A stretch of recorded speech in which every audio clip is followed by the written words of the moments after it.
She had lived what most would call a good life. She was known for her charity, her kindness to the poor, her involvement in every church outreach from youth to elderly. She had fed the hungry, clothed the homeless, and wept with the broken. People looked up to her. She had lived a life for God, at least that's what everyone said. And then one night, at 80 years old, when she went to sleep, her breath grew shallow, and the silence in her room deepened.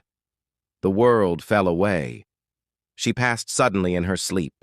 Her soul, clothed in light, ascended into a realm where time lost meaning.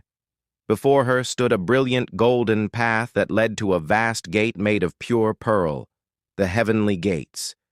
The air shimmered with divine glory. An angel, radiant and solemn, stood before the gate with a massive book in his hands, the Lamb's Book of Life. She felt a swell of joy and relief. "I'm home," she whispered, smiling. The angel looked at her, his gaze piercing, not cruel, but utterly just. "You are here to be judged," he said. She smiled, confident, calm. "I've done well," she said.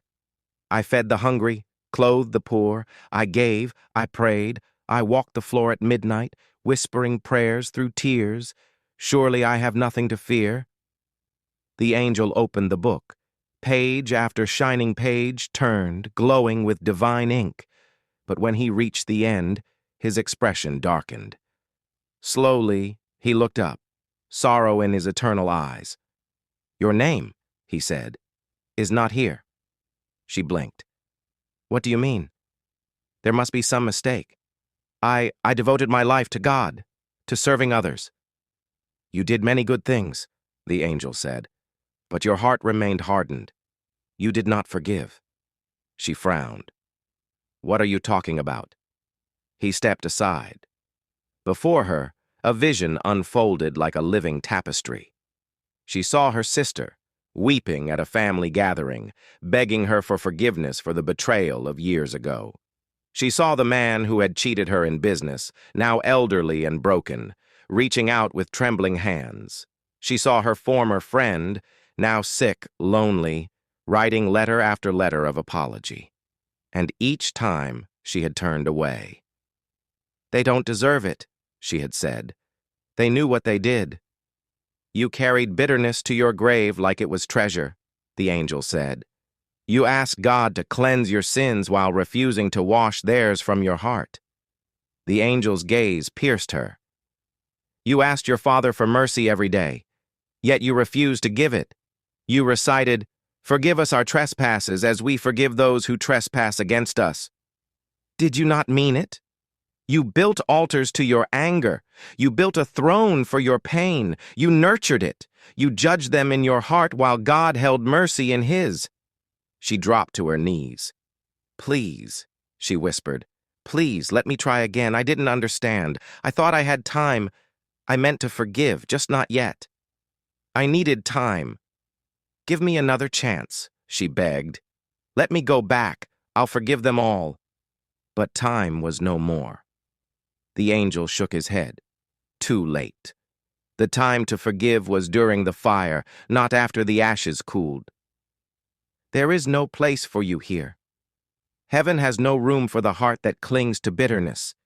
It is a place of purity, peace, and perfect love.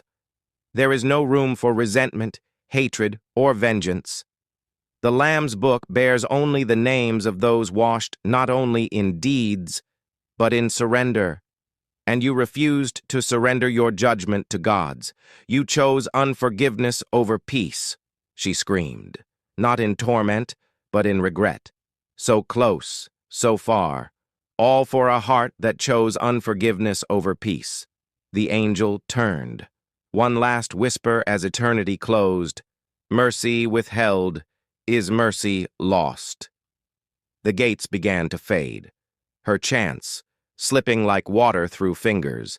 Light dimmed, the ground cracked beneath her, and suddenly the brilliance of heaven was torn away. A chasm opened and she was falling, down, down, through smoke and screams and agony. She landed among countless others, all who had clutched vengeance like a crown, never realizing it was a chain. The lake of fire churned like a living nightmare. There was no end to the torment, no sleep, no rest, no hope. And still, through the pain, she wept, not just from suffering, but from the memory of the heavenly gates. And the one thing she had refused to give: forgiveness. Thank you for watching. Please share to all friends and loved ones. It might help save a soul. And always remember what Matthew 6:15 says to all of us.